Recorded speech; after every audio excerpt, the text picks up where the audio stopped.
Welcome to the PA Books podcast. PA Books is a production of PCN, the Pennsylvania Cable Network. This program features interviews with authors of books on Pennsylvania people, history, sports, business, nature, and politics. While the focus is always on Pennsylvania, topics like the Revolutionary War, the Battle of Gettysburg, the Industrial Revolution, the coal and steel industries, and authors like John Updike, David McCullough, and John Grogan have a universal appeal. We hope you enjoy this podcast.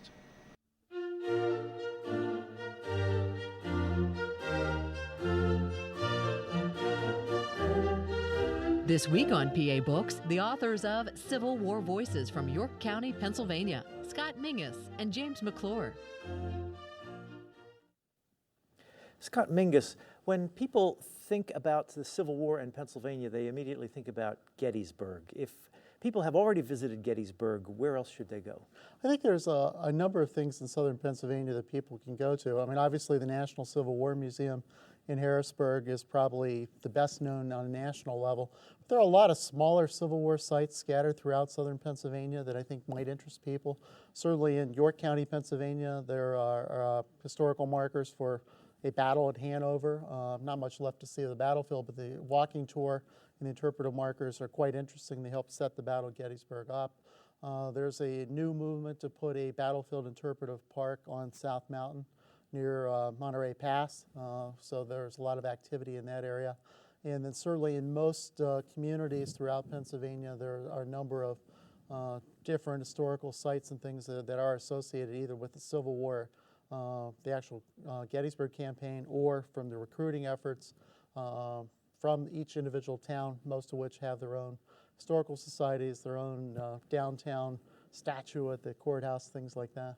Jim McClure, you have a favorite Civil War spot? Well, I guess I'm on the York County Heritage Trust Board, so I might be a little biased, but there's a very good exhibit in the York County Heritage Trust Historical Society Museum. It's on the second floor, and it's very thorough. Has audios and visuals, and is a very up-to-date exhibit. A second one that that's a favorite is down at Hanover Junction, where which is the main telegraphic railroad junction in southern York County.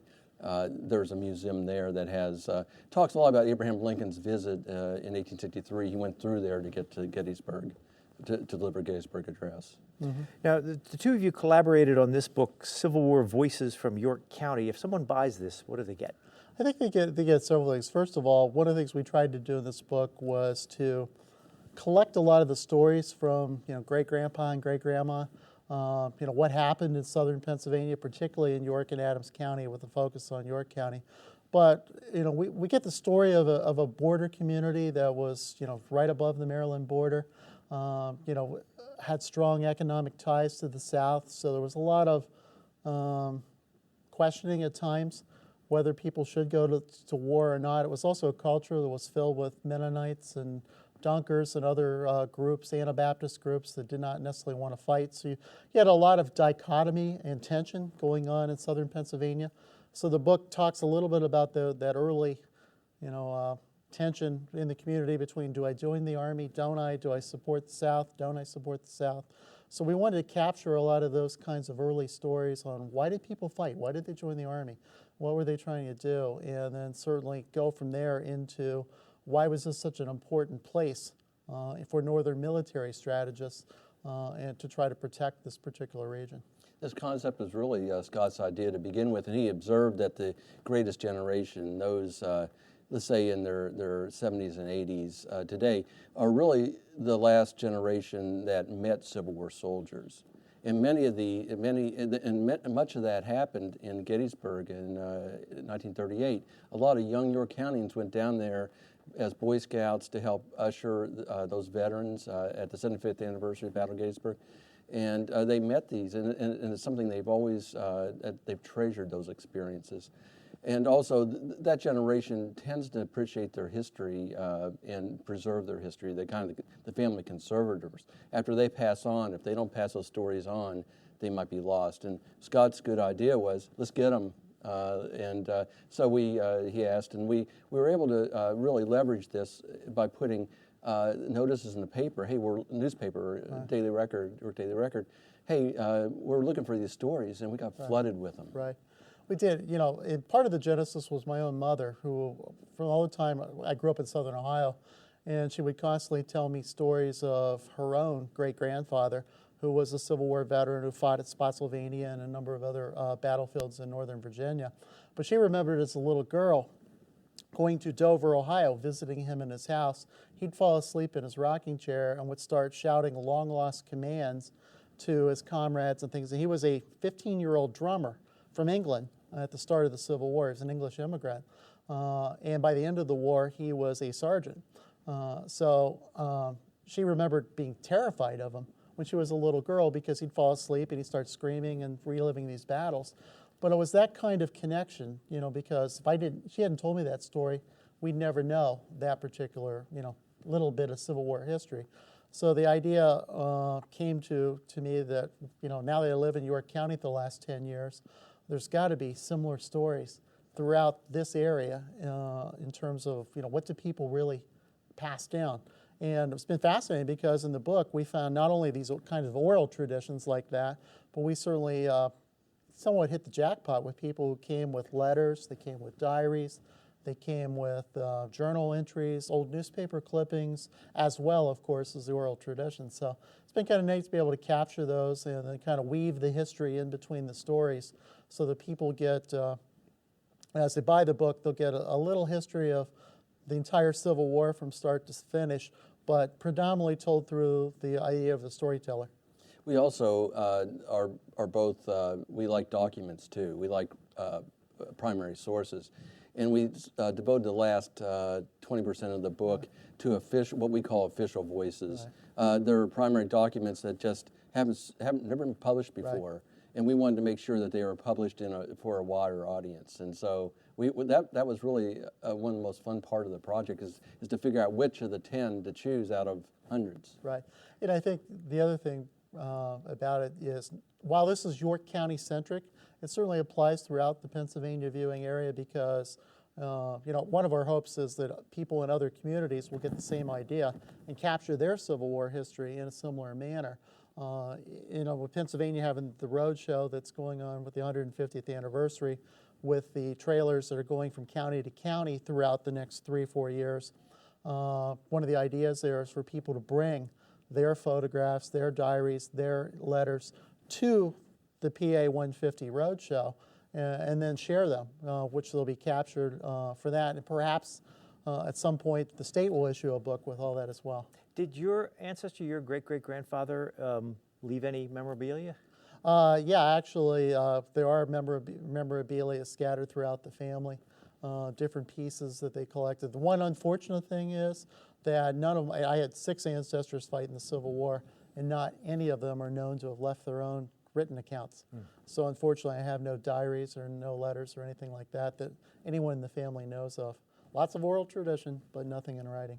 Jim McClure, you have any ancestors fought in the Civil War? Not that I'm aware of, but it's interesting that Scott and I both grew up in a border area, such as York County.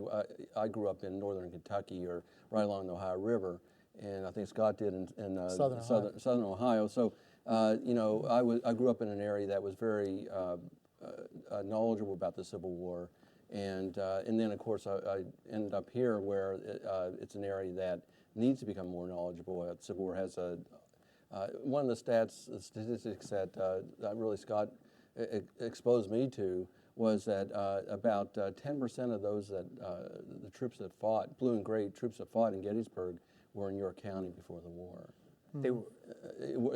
They passed through York County. They stayed in York County or passed through York County. 10% out of the blue and gray troops were in York County. From the Battle of Gettysburg. You are, Jim, you are editor of the York Daily Record. That's correct. Was that paper around during the Civil War? It was. Well, the paper wasn't not by that nameplate, but it was known as the York Gazette in those days. And the interesting story there is that the owner of the paper, David Small, owner and publisher of the paper, was also the Chief Burgess of York. And so the story is, and the true story was, he was instrumental in surrendering the town. York was the largest town north of the Mason-Dixon line to surrender to the Confederates in the Pennsylvania Campaign of 1863. And he was, so as Chief Burgess, he surrendered he was instrumental in surrendering the town. He wasn't the sole decision maker. And then he used the newspaper to defend that position. And so it's an interesting dual hat that he wore. Does your newspaper today have archives from the Civil War from its predecessor newspaper? We don't, but they're available at the York County Heritage Trust archives. There's microfilm of the York Gazette, and it talks. You can just read David Small's. David Small probably wrote it. You can read his accounts of the invasion, and how his justifications for the surrender, for example. Now, before we get to the invasion, if you were in York County in 1860, 61, 62, walking around, what would you see? York County predominantly in 1860s was very agricultural, as was most of South Central Pennsylvania. In fact, a lot of the visitors, both Union and Confederate, that came through the county described it as one of the most lush, fertile farmland areas around. Now, coupled with that, you have a town of about 8,600 people, York, which was the largest town between Harrisburg and Maryland, which was very booming. It was very, although it still had an agrarian root, had a lot of industry, particularly the Pennsylvania Agricultural Works, which manufactured steel plows and other farming implements, a number of rail car manufacturers. There were a number of carriage makers, things along those lines. So it was really an area that, while farming was still the hub of this area, that certainly, in particular in York, you had a relatively modern city. And in fact, downtown York, a fellow by the name of Charles Spangler had, as he advertised in the York Gazette, some of the most modern European clothing. So, you could actually come to York and be high fashion at that point in time as well. And we'll, as the Confederates found out when they occupied York and they raided the store, and many of them fought the Battle of Gettysburg wearing European imported clothing that they had liberated from York stores.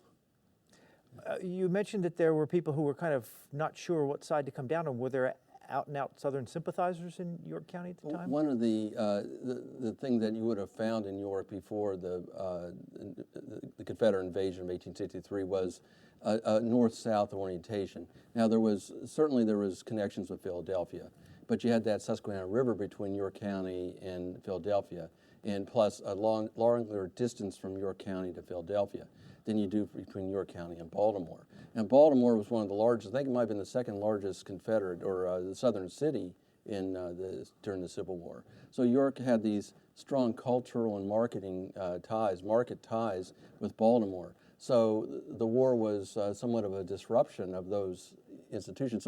So a lot of folks in York County just felt, well, the war it's going to disrupt our way of life, so why should we fight it?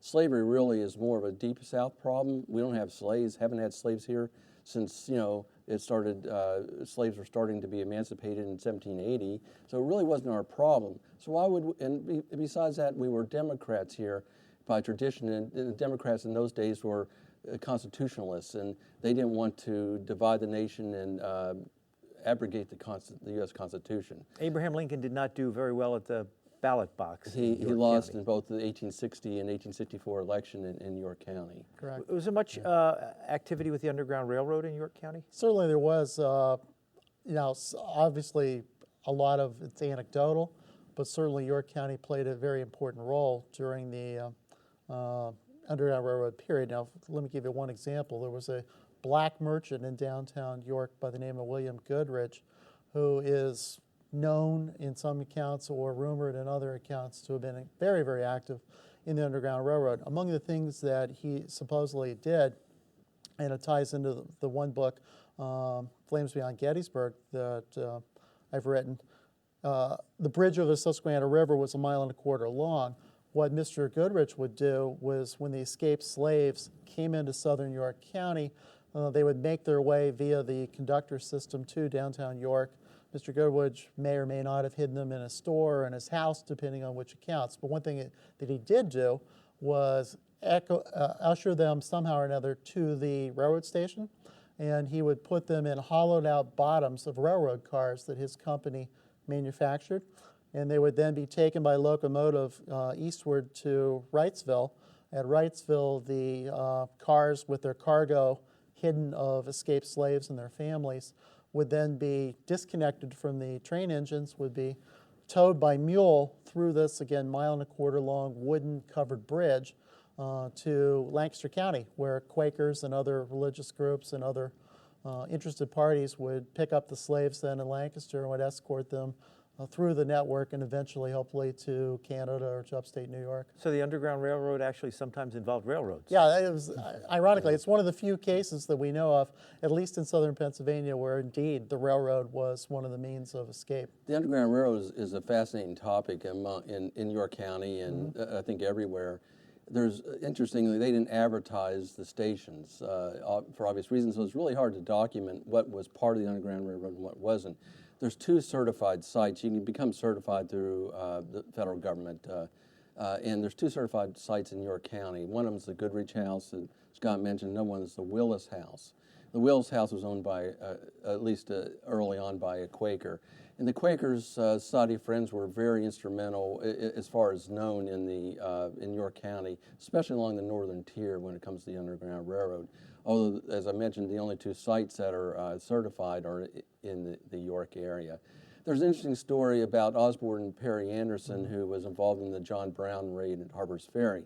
He got away, and he ended up in York, presumably in the company of William C. Goodrich. And one of the interesting things that William Lee Smallwood, who is a historian in York County, has pointed out is he could have been hidden in Goodrich's house or his business, which was on the square in York. And the newspaper office was next door, or 2 doors down. The newspaper office was running on its press stories about the John Brown raid whenever one of the conspirators was frequenting away in John Brown's house or his business just 2 doors down. Very interesting little connection there. Right. For people who are not entirely familiar with the geography, where is York County in relation to Gettysburg? York County is the next county immediately east of Adams County, where Gettysburg's located. Downtown York is approximately 30 miles east of downtown Gettysburg. So it's directly across U.S. Route 30, which runs from Chambersburg through Gettysburg on through York, and eventually goes through Lancaster to Philadelphia. So we're about 2 hours west of Philadelphia by car, about an hour north of Baltimore. Adams County, where Gettysburg is located, was actually part of York County from 1749 to 1800 when it demerged. And it's interesting that York County has about a 40-mile border on the Mason-Dixon line from the Susquehanna River to the Adams County line. Today is about 40 miles. And that's interesting. Part of its character is when you share a 40-mile border with a slave state, Maryland, then the border really doesn't keep you from going back and forth, nor ideas back and forth. And so that helped shape that north-south emphasis that I spoke about earlier in York County. Was there much commerce back and forth between York and Gettysburg? Were there railroads? Yeah, there was a railroad. At the time of the Civil War, the railroad network was obviously very small throughout the north, although certainly much larger than the south. South central Pennsylvania had really 3 key railroads. One was the Cumberland Valley Railroad, which ran up through Chambersburg, on through Carlisle, and eventually terminated in Harrisburg. That was a key Union supply route. A second railroad was the Northern Central Railroad, which ran from Harrisburg down through York to Baltimore, where eventually the streets of Baltimore you could connect to the Baltimore and Ohio and other railroads. In between Chambersburg and Gettysburg, about halfway or Chambersburg and York, halfway is Gettysburg. There was plans to run a railroad all the way through Gettysburg, but at the time of Civil War, that railroad only ran from Hanover Junction in south central York County, where it connected with the Northern Central. It ran to Gettysburg and was unfinished west of Gettysburg. In fact, during the Battle of Gettysburg, you frequently hear discussions of the unfinished railroad and the railroad cuts, but the tracks had not been laid west from Gettysburg towards Chambersburg at the time of the Civil War. And on the east side of York County, you have the Susquehanna River. Correct. Was that navigable? Was it used for commerce, or was it an obstacle? Oh, actually, it was quite the obstacle, especially in the summer when the Susquehanna River was then quite low in the summer, quite rocky, and was certainly not navigable. So in the early 19th century, the state of Pennsylvania commissioned canals which paralleled the Susquehanna River. And in fact, even at the time of the Civil War, the canals were still quite operational and very prevalent. So one ran down from Harrisburg on the east side of the Susquehanna to a town called Columbia in western Lancaster County. And then, believe it or not, they would have to they would have to hook the towboats up to mules, tow them across this bridge we've talked about before, and then the canal continued on the western bank down to Maryland. For some reason, the engineering just didn't quite work out to keep it all on the same side. That was the main route of navigation by water from Harrisburg to Baltimore, actually at Havre de Grace, was to go down these two canals. An interesting thing that is fascinating is to feed the canal on the west bank through York County, they had to build a low head dam across the river to back up the river in the north part,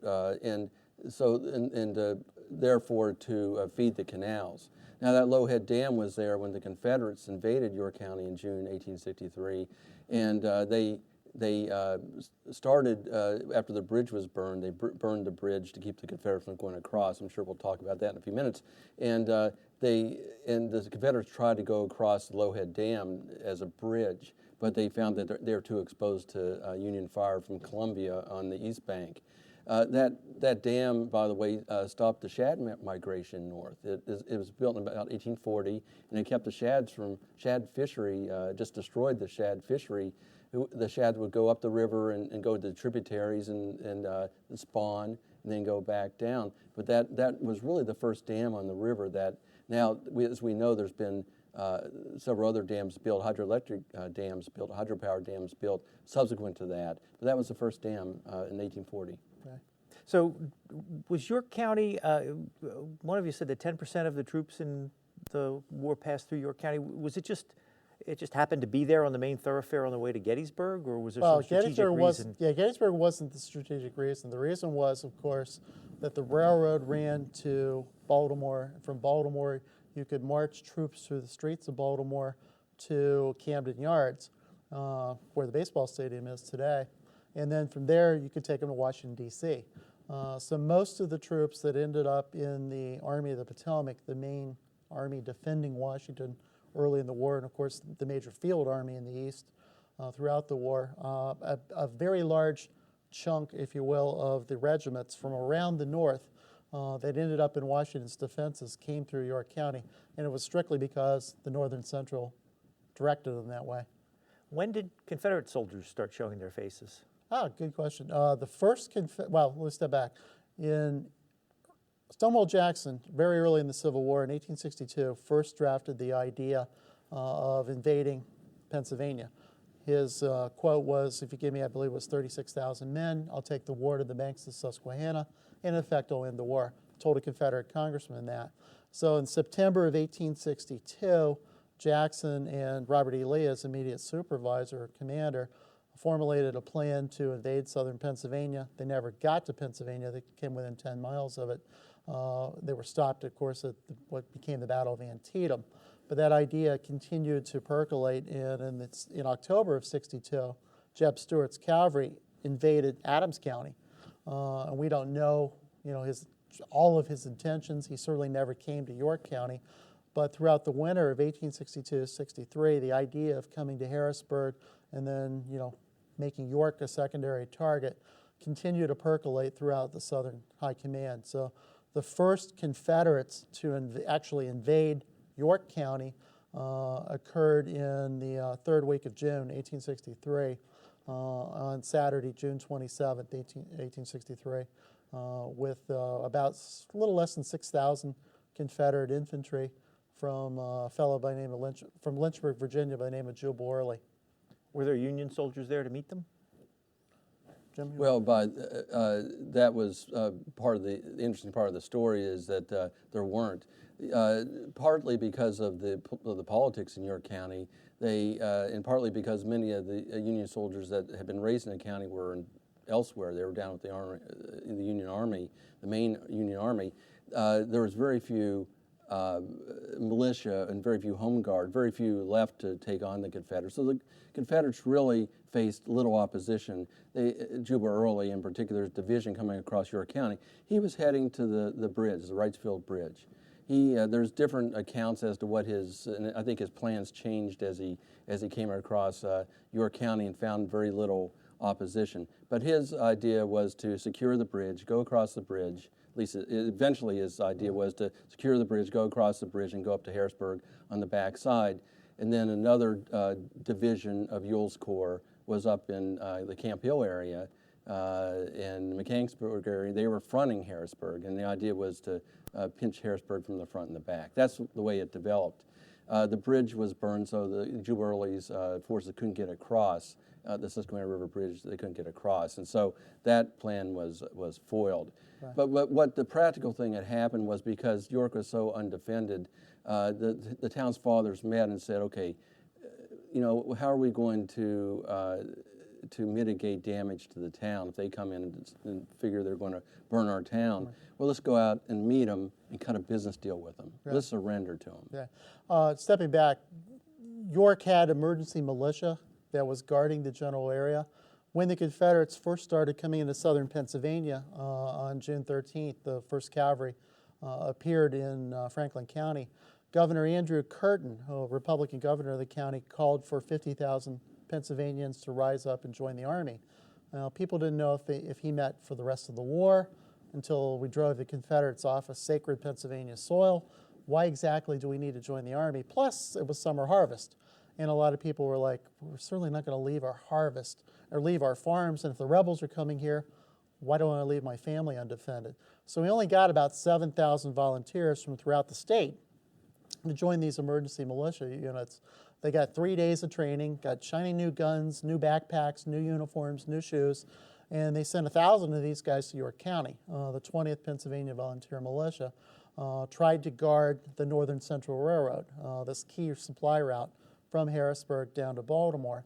At the same time, he sent the 26th Pennsylvania Militia out to guard Gettysburg for the railroad spur that was out there, and he put the 27th Pennsylvania Volunteer Militia to guard the Wrightsville-Columbia Bridge. So you had about 3,000 of these untrained militia scattered between Lancaster, Adams, and York counties to try to defend that east-west axis, as well as the north-south Northern Central Railroad.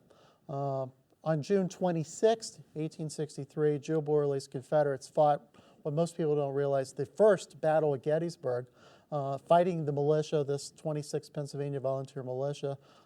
Throughout a rainy afternoon, they drove them out of Gettysburg, and the Confederates physically occupied the town. They had Gettysburg. They didn't need Gettysburg. It wasn't strategic. They would march away on the 27th. But as Jim mentioned earlier, York's citizens, civic officials, had met the Confederates west of town, negotiated. And part of that negotiation was to pull the remaining militia out of York. So there's 1,000 or so members of the 20th Pennsylvania Militia were withdrawn into Lancaster County, or some of them ended up at Wrightsville, some of which were guarding Hanover Junction.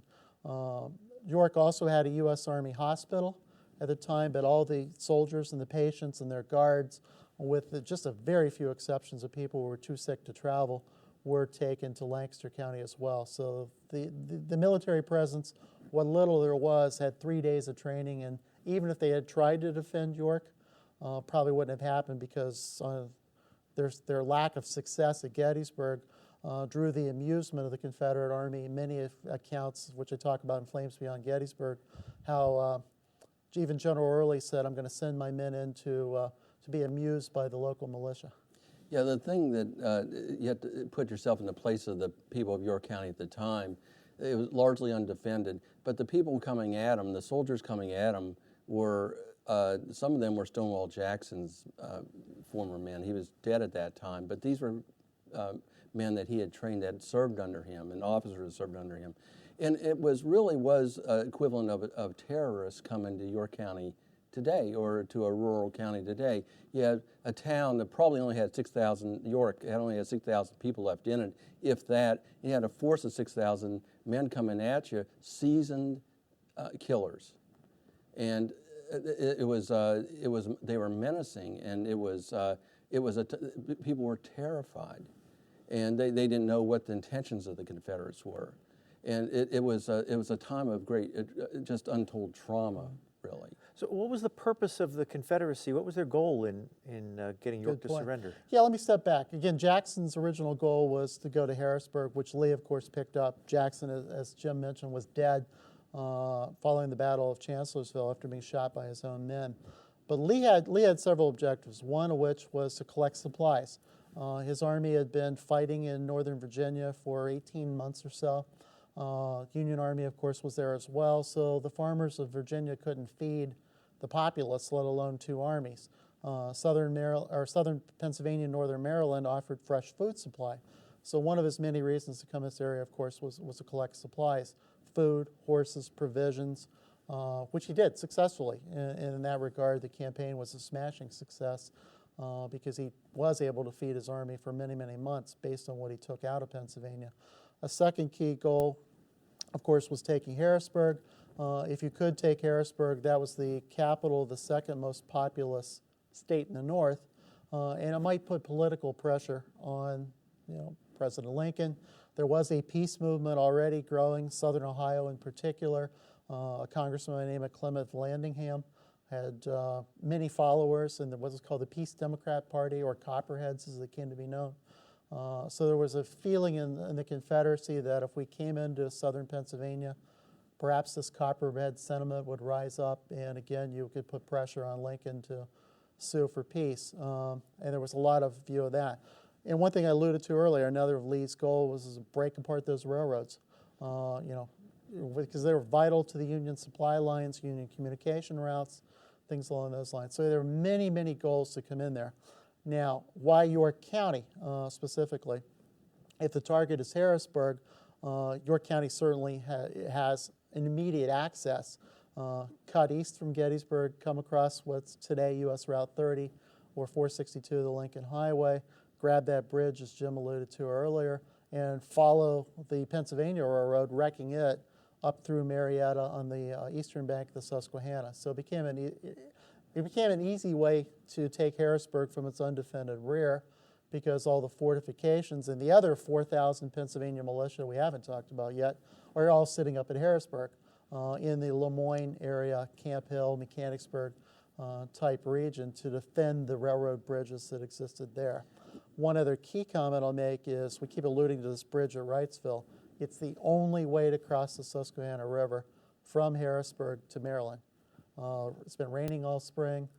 The water's too high. You're not going to walk across. All the boats conveniently have been moved to the eastern bank.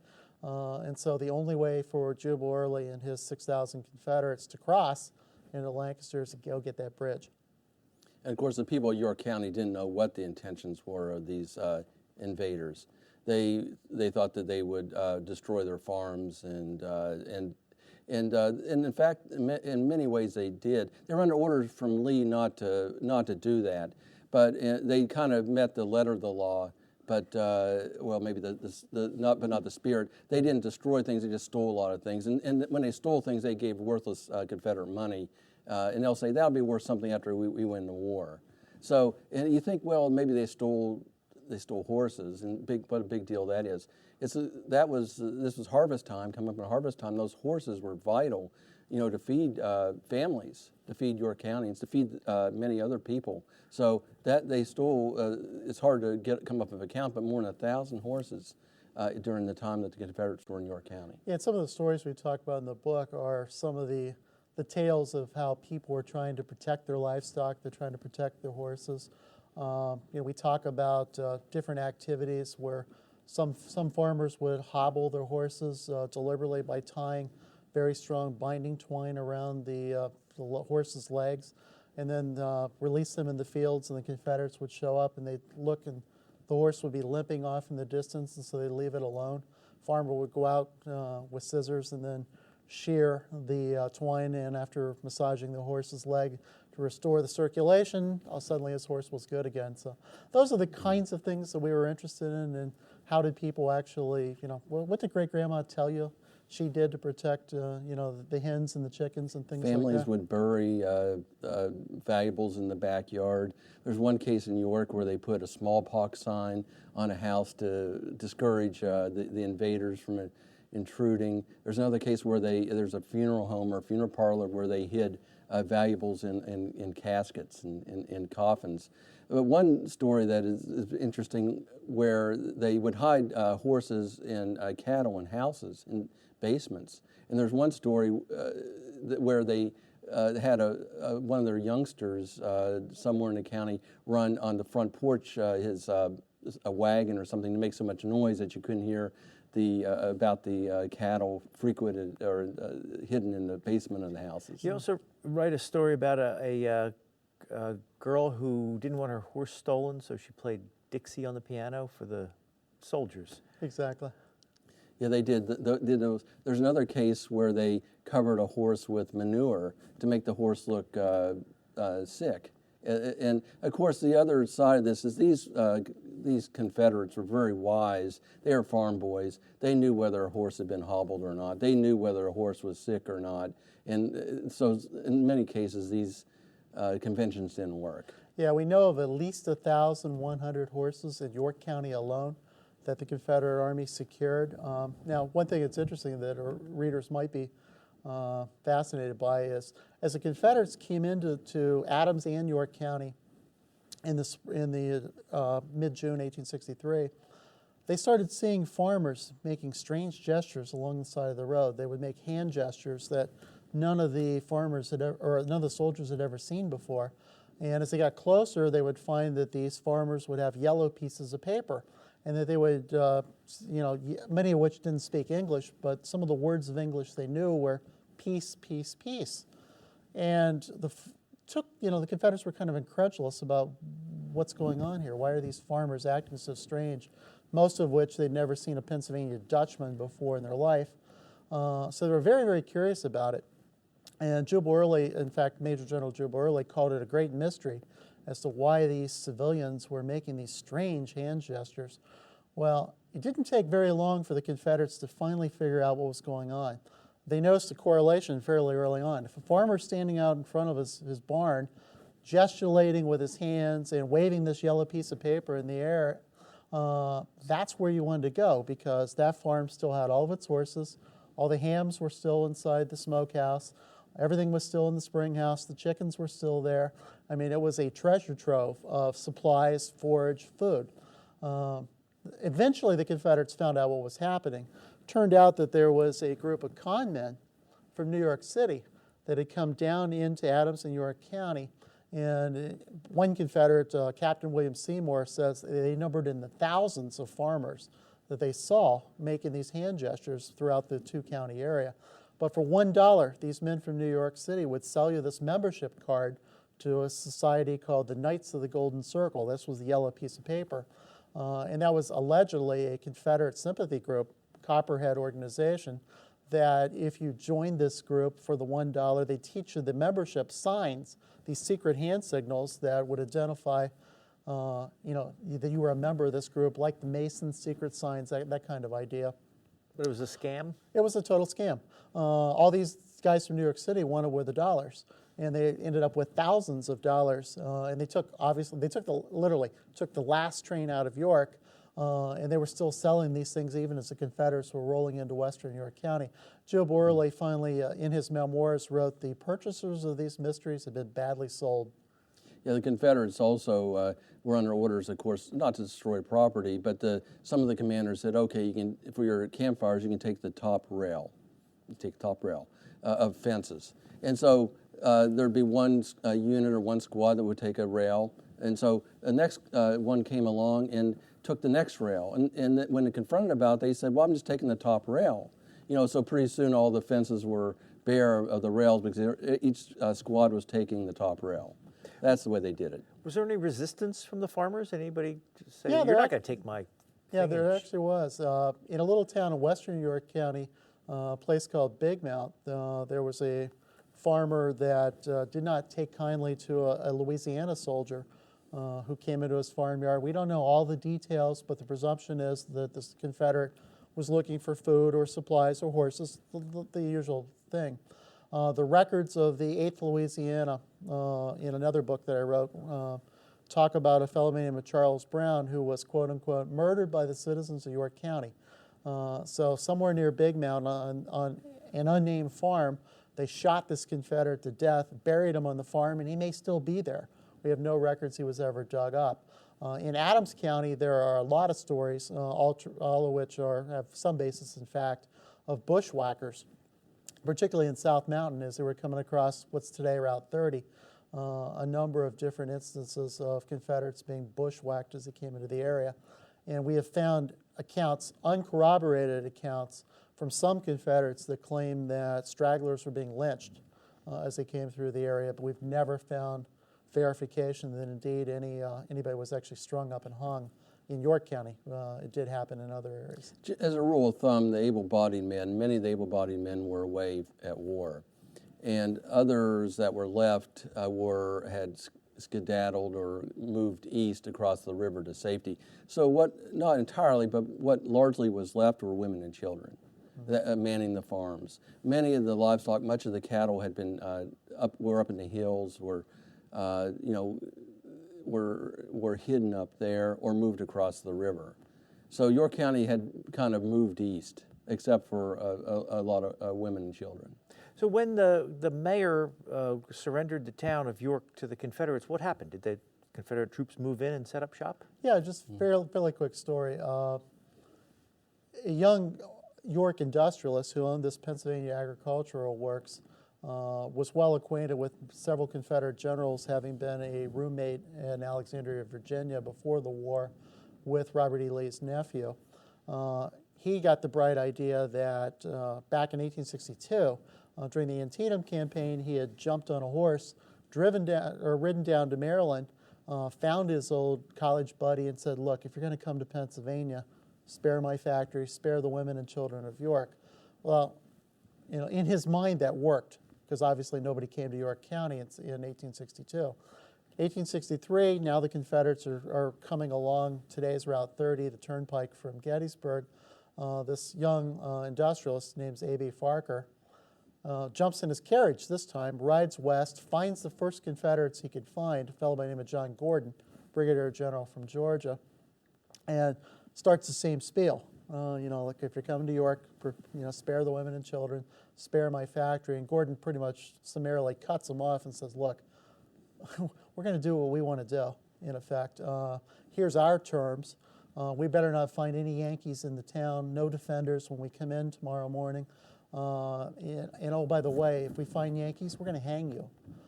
So this, now very frightened, formerly brash, young industrialist gets back in his carriage, whips back out what's today the Lincoln Highway, comes back into York, finds the mayor, finds members of city council, kind of explains what happens, shows him a signed letter from the Confederate general dictating the terms. Well, the mayor at that point, Mr. Small, also, of course, the editor of the newspaper, decides maybe I better talk to the Confederate leadership. So he, the young industrialist, Mr. Farker, and a few other leading dignitaries jump back in the carriage and they go back out to a little village called Farmers, Pennsylvania, where they negotiate with the Confederates for the, shall we say, peaceful occupation of York.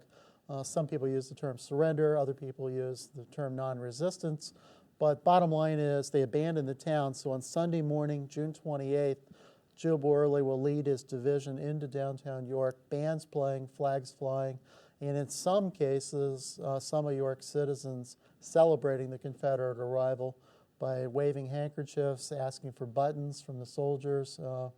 And at least one account speaks of small Confederate flags waving here and there. So back to Jim's point about, this was definitely a divided area where there certainly were some Southern sympathies, if not overt. They became overt when the Confederates came rolling into the area.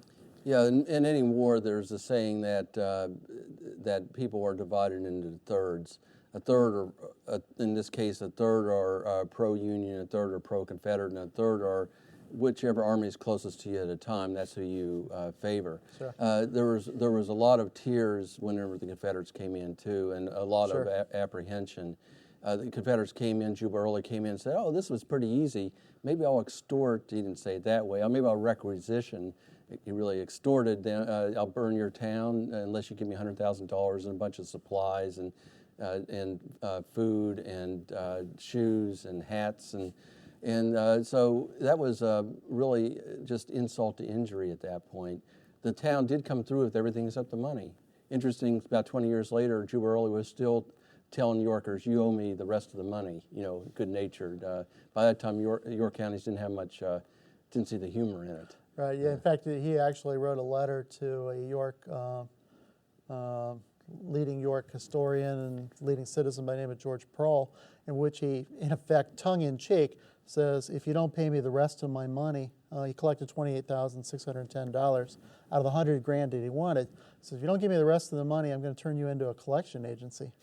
By the way, I want interest on that money as well. Now, by then he was 20 years out of the Confederate Army, and he certainly was joking.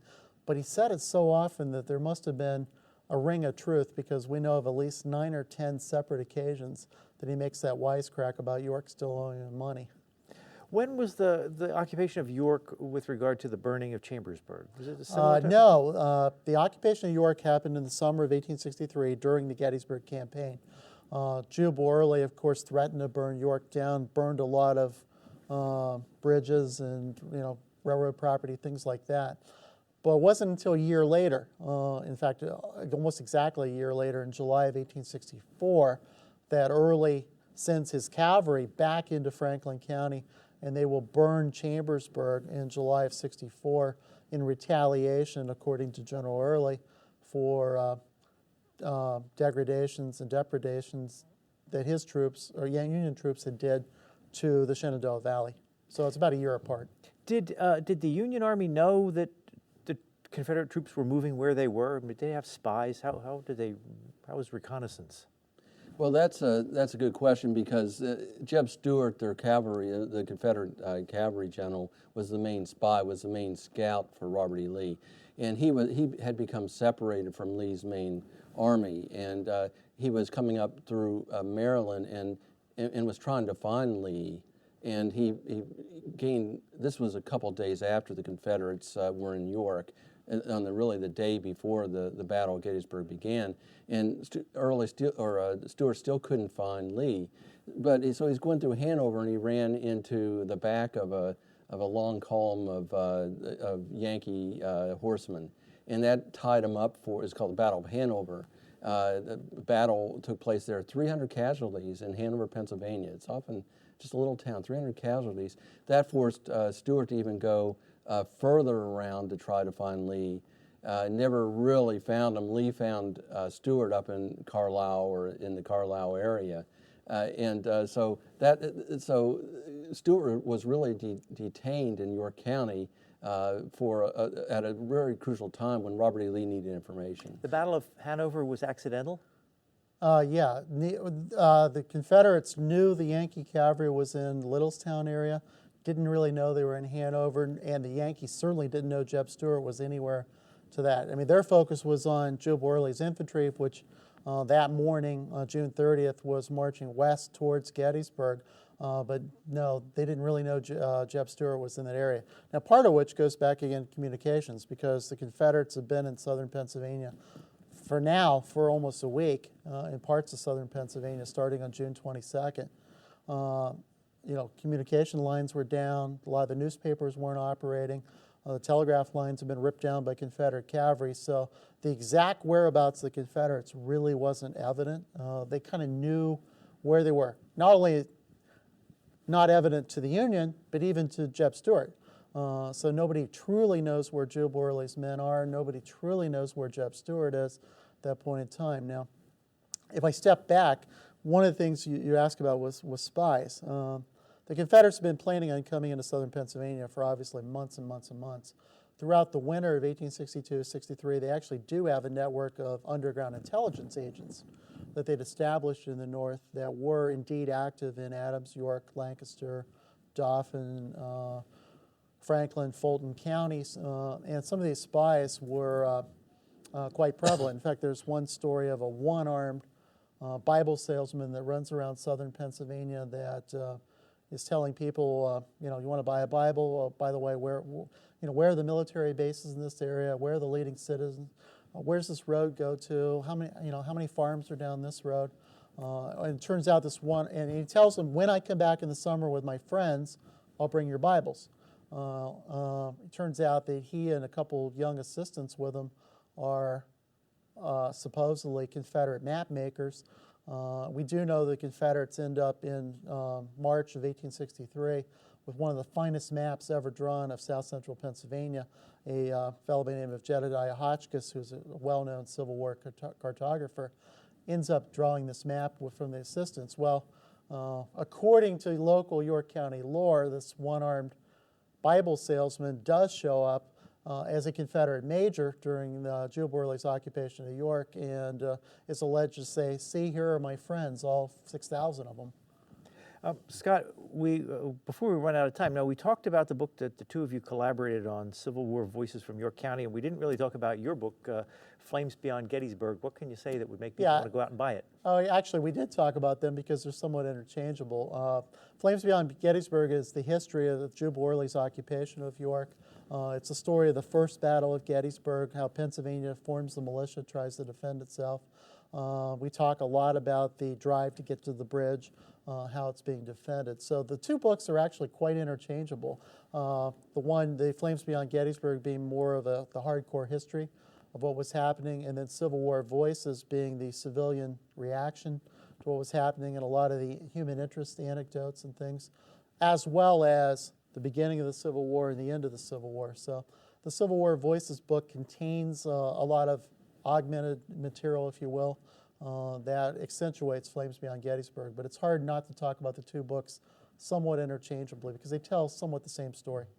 Now, we've talked briefly about the burning of the Wrightsville-Columbia Bridge, but can you talk a little bit more about it? First of all, the longest covered bridge in the world? Yeah, the covered bridge was built early in the 19th century, replacing a ferry across the Susquehanna River. It was 1.25 miles long, and yes, indeed, it was the longest covered bridge, as far as we know, ever built on Earth.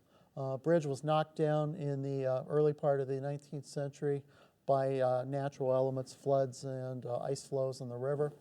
It was rebuilt using the same timber. So by 1863, this was 50-year-old oak, well-seasoned, but it was the main communications life link between Lancaster and York counties, and frankly, between Philadelphia and York, Gettysburg, Baltimore.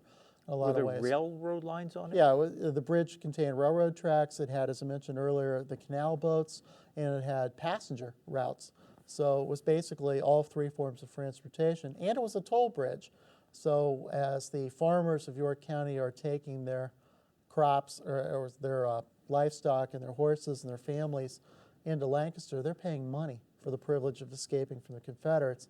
And the folks who own the bridge, of course, are making a windfall profit by, shall we just say, conveniently charging full top dollar to anybody who wants to get across the bridge. Why'd they burn it?